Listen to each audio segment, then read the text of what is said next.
صحیح بخاری میں حضرت انس بن مالک رضی اللہ تعالیٰ عنہ راوی ہیں، کہتے ایک شخص نے آتے ہی بڑے سادے، بڑے دھیمے، بڑے میٹھے انداز میں عرض کی، یا رسول اللہ قیامت کب آئے گی؟ فوراً میرے کریم نے فرمایا تو تیاری بتا، تیری قیامت کے لیے تیاری کی ہے کیا ہے؟ عرض کی حضور کوئی زیادہ نفلی نمازیں، نفلی روزے تو نہیں، فرائض کی تو پابندی بہرحال ضروری، میں کوئی کثرت صوم و صلات تو نہیں کر سکا۔ تو فرمایا پھر قیامت کا کیوں پوچھتا ہے؟ اس کا سرمایہ دیکھو کیا ہے، یہ صحیح بخاری ہے، قیامت کے بارے میں کیوں پوچھتا ہے؟ تو عرض کی یا رسول اللہ اس لیے پوچھتا ہوں کہ خدا سے بھی پیار کرتا ہوں، محمد مصطفیٰ سے بھی پیار کرتا ہوں۔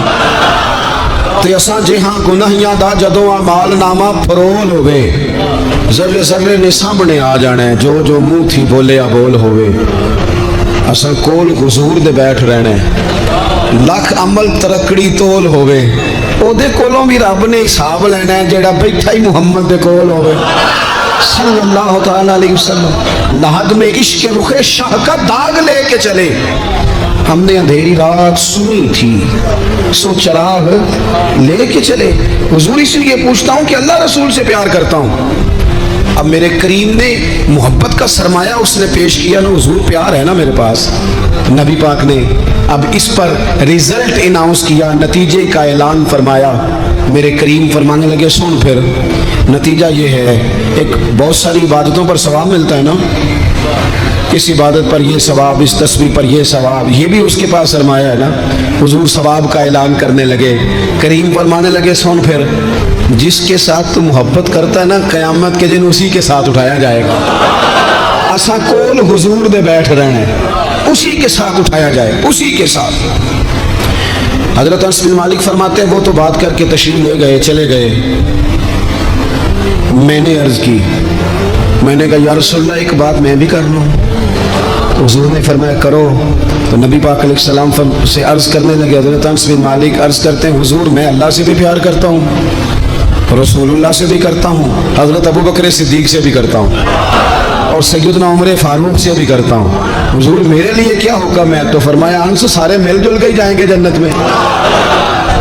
کچھ نہ اپنے لہجوں کو، آپ نے ناراض نہیں ہونا۔ میں دیکھتا ہوں لوگ نا مطلب لڑتے، ناراض ہوتے، غصہ کرتے، بکھرتے، شکوے کرتے، پریشان ہوتے، ہر وقت کی آزمائش، ہر وقت کا دکھ، او یار اس سے نکل آؤ، تھوڑا ہنسنا بھی تو سیکھ جاؤ نا، تھوڑا پیار کرنا بھی تو سیکھ جاؤ نا، تھوڑا کسی چیز کو نا، کسی چیز کا ذائقہ لینا بھی تو سیکھ جائیں نا۔ کچھ ضروری ہے کہ ہر بات پر بندہ جھگڑا ہی کرے، کچھ باتیں کوئی بندہ بات کر بھی جائے نا تو اس کا کبھی لطف بھی لینا چاہیے۔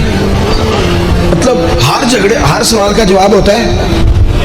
بولے نہیں ہوتا ہر سوال کا جواب۔ تو آپ کہیں گے کہ شاید یہ ہمیں ان پڑھ ثابت کر رہے ہیں، میں اپنی بات کرتا ہوں، میرے پاس ہر سوال کا جواب کوئی نہیں۔ چلیں آپ کو نہیں کہتا، اپنے آپ کو کہتا ہوں۔ امام مالک سے کسی نے مسئلہ پوچھا، حضور سوال کا جواب دیں، فرمایا نہیں پتا مجھے۔ کہنے لگا اتنے بڑے امام ہو سوال کا جواب نہیں آتا؟ فرمانے لگے ہر سوال کا جواب آتا پھر تو میں خدا ہوتا۔ ہر سوال کا جواب کیسے ہوتا ہے؟ اور حضرت مولانا علی شیر خدا فرماتے ہیں بڑا عالم وہ ہوتا ہے کہ جسے مسئلے کا پتہ نہ ہو تو کہیں بھائی نہیں پتا مجھے۔ دلیل کیا ہے؟ دلیل کیا ہے کہ عالم کی تعریف یہ ہے کہ انما یخشی اللہ من عبادہ العلماء۔ عالم اس کو کہتے ہیں جو رب سے ڈرتا ہے، تو اس نے ڈر کے بات کرنی ہے جتنی بھی کرنی ہے، اس نے علم بتانے کے معاملے میں بلا وجہ بے باک نہیں ہونا۔ ہم نہ ہر سوال کا جواب دینا چاہتے ہیں، ہر بندے کو منہ لگانا چاہتے ہیں، اس طرح نہ کریں۔ کچھ لوگ بڑے سارے آتے ہیں، اب ہر بندے سے بندہ الجھ جائے، اس کی بیچارے کی طبیعت خراب ہے، وہ کہیں سے لڑ کے آیا ہے، وہ اس کا کوئی نہ کوئی اس کے پاس ایسی جگہ ہے جس سے وہ پیار کرے، نہ کوئی اس کا انداز ہے، نہ اس کا کوئی شیخ ہے، نہ اس کی کوئی محبت ہے، نہ کسی کو استاد مانتا ہے، نہ کسی بھائی کا ادب کرتا ہے، نہ وہ پسند کرتا ہے، تو آپ بلا وجہ الجھ رہے ہیں، چھوڑ دیں اسے، اپنی زندگی محبت والی بنائیں، پیار والی۔ حضرت خواجہ فخر جہاں دہلوی رحمۃ اللہ علیہ کہ سلسلہ چشت کے امام ہیں، حضرت خواجہ فخر جہاں دہلوی رحمۃ اللہ علیہ، لیکن ان کے نام کے ساتھ حضرت مولانا لگتا ہے۔ کیا بول کے بتائیے؟ نہیں بولتے آپ، کیا لگتا ہے؟ یہ جو حضرت مولانا ہوتے ہیں یہی پیر ہوتے ہیں اصل میں۔ جی ناراض ہو گئے آپ لوگ؟ ہو گئے، وہ لگتا ہے مجھے۔ حضرت مولانا ہی پیر ہوتے ہیں۔ پیر کا کام ہے نا آپ کو دین بتائے، کہ صرف فوکاں دا پیر ہوندا ہے؟ پیر کا کام ہے دین بتائے، تو جو ہر جمعے دین بتائے، جو کئی کئی نسلوں کو قرآن پاک پڑھائے، تھوڑا سا نا کرائیٹیریا بھی تبدیل کریں. یہ جو پیر صاحب ہیں یہ سال کے بعد آتے ہیں کیا لینے؟ کہتے ہیں گندم کا توڑا. کیا مذاق بنایا ہوا ہے. جہالت کا نام طریقت رکھ دی ہے. باہر نکلیں ان مصیبتوں سے. یہ جاہل بلا وجہ سوار ہو جاتے ہیں، سال کے بعد آتے ہیں. آپ پورا سال اتنا اپنا امام کو نہیں دیتے جتنا ایک چکر میں اس جاہل کو دے دیتے. مہربانی کریں آپ. فروغ علم تب ہوتا ہے جب علم کی سپورٹ ہوتی ہے. تھوڑا سا نا چیزوں کو تبدیل کریں، بدلیں. وہ کہتے ہیں جناب یہ حضرت ہیں، مولوی صاحب کی داڑھی تھوڑی سی چھوٹی ہو تو نماز نہیں ہوتی، تو پیر صاحب کی چھوٹی ہو تو بیعت ہو جاتی ہے. ہو جو ناراض ہے، ہو جو ناراض، کوئی گل نہیں، ہو جاتی ہے بیعت اس کی. کمال آدمی ہے بھائی. وہ مولوی صاحب کی داڑھی سارے چیک کرتے ہیں کہ پوری ہے کہ نہیں، تو پیر صاحب اندر داخل ہو تو ان سے بھی کہا کرو ذرا ٹھہر جا پہلے پوری کر. خلاف پیغمبر کسے را گزیر. حضرت سعدی کہتے ہیں جو حضور کے طریقے پہ نہ چلے وہ کس طرح منزل تک پہنچ سکتا ہے. اصل حضور کی سنت ہے، شریعت ہے. اس لیے زندگی کے اندر اصول بنائیں. اصول ہم مانتے صحیح کر کے ہیں، صحیح کر کے مانتے ہیں، پر ماننے سے پہلے بھی ذرا صحیح کر کے سوچتے ہیں. ان چیزوں پر ضرور. حضرت مولانا فخر جہاں دہلوی محبت کے آدمی تھے نا، اللہ تعالیٰ نے انہیں بڑا نوازا. ان کی محبت لوگوں کے دلوں میں بڑی بڑھنے لگ گئی. تو لوگ ذرا دھیان رکھتے ہیں کہ کس بندے کی آج کل واہ واہ زیادہ ہے. یہ جو سیاسی لوگ ہوتے ہیں یہ توجہ رکھتے ہیں کہ ایسا نہ ہو کہ کل کو یہ بندہ ہمارے لیے مسئلہ بن جائے. یہ پسند نہیں کرتے. تو بادشاہ نے دیکھا کہ اتنے لوگ عقیدت مند ہو گئے ہیں، ہزاروں کا مجمع جمعے میں جاتا ہے، بڑا رش ہے. اس نے ایک طوائف کو تیار کیا کہ جا کے نا تو معاذ اللہ اس طرح کی اداکاری کرو کہ الزام لگ جائے. اب بعض بندے اداکاری اس طرح کی کرتے ہیں کہ سامنے والا ویسے ہی پریشان ہو جاتا ہے. وہ کسی نے کہا تھا مخلوق تو فنکار ہے اس درجہ کے پل بھر میں، سنگے در کعبہ سے بھی اسنام تراشے. تم کون ہو کیا چیز ہے داغ کبابی، لوگوں نے تو جناب مریم پہ بھی الزام تراشے. تو منٹ لگاتے الزام لگا دیتے. حضرت جمعہ پڑھا کے نیچے اتر رہے تھے، سیڑھیاں ادھر ادھر، مریدوں کا رش تھا. سامنے اچانک وہ بی بی آ گئی.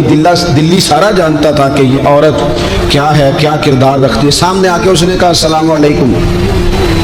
شیخ نے نظر جھکا کے کہا وعلیکم السلام. تو اس نے اس طرح گفتگو شروع کی جیسی بڑی جاننے والی نہیں. بعض لوگ بڑے چالاک ہوتے ہیں.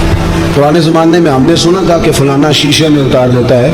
اب تو بعض بندے چھوٹی سی شیشی میں بھی اتار لیتے ہیں. بڑے تیز ہیں، بڑی باتیں آتی ہیں، بڑی. اس نے بھی بڑی طبیعت پوچھی صحت کیسی ہے. وہ کمر میں درد تھا، اس کا کیا حال ہے. اب وہ جو سارے مرید پکے نہیں ہوتے، کچھ کچے پکے بھی ہوتے ہیں. وہ جو کچے پکے تھے وہ پریشان ہو گئے کہ واقعی کبھی پوچھا تو نہیں پیر صاحب سے رات کو کہاں ہوتے ہیں. تو فٹافٹ کہنے لگی وہ رات آپ آئے تھے تو آپ کھوٹے سکے دے گئے. میں ابھی دکاندار کے پاس گئی، اس نے لیے ہی نہیں. مجھے تو کوئی سودا چاہیے تھا، یہ پہ کھوٹے سکے. ہم تو دشمن کو بھی پاکیزہ سزا دیتے. ہر جگہ الجھنا نہیں چاہیے. زیادہ صفائیاں دینے والے کو بھی لوگ کمزور سمجھنے لگ جاتے ہیں. ہر وقت تھوڑی صفائی دیں گے.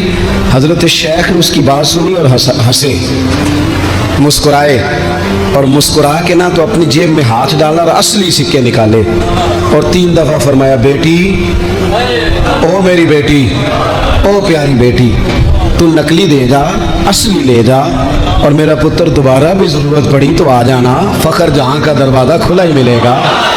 ہم تو دشمن کو بھی پاکیزہ سزا دیتے ہیں.